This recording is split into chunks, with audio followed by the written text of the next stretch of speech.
Hello everyone, I am Jyoti Sukla. Welcome to all in this channel. Let's study basics with me. So today I am going to discuss about the current news, that is India got 39th UNESCO World Heritage List, that is Ramappa Temple included in UNESCO list. So let's talk about this temple. So this temple dedicated to Lord Shiva was constructed by Kakatiya ruler Rudradev and Rudra between the 12th and 13th century. So this is the historical temple. So I will tell you Heritage Committee that how it select. So in which currently underway at Fuzhou in China voted in favor of Ramappa Temple of Inclusion.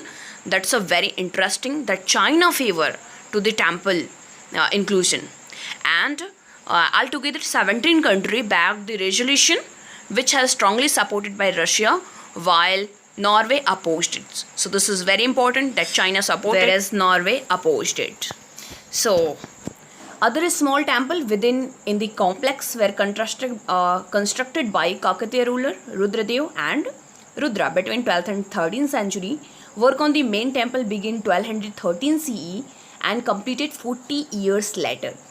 Built with the sandstone and sandbox foundation. So this is very important features of the temple. The temple has decorated beams and columns made of granite.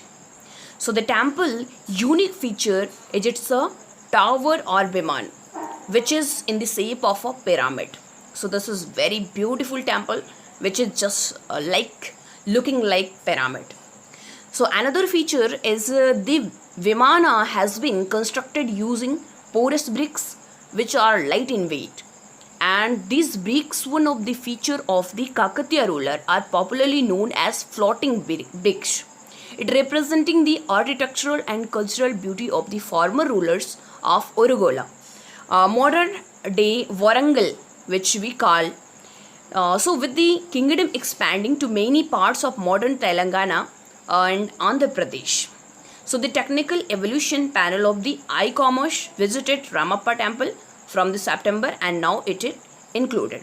So this is all about. Now India have 39 UNESCO World Heritage List, and this is very interesting things that yesterday this temple included in this list. And you all are better know that from yesterday Shravan Mas has started, which month fully dedicated to Lord Shiva. So this is very interesting thing. So this is all about the India's 39th heritage list. Thank you. Thanks to all of you.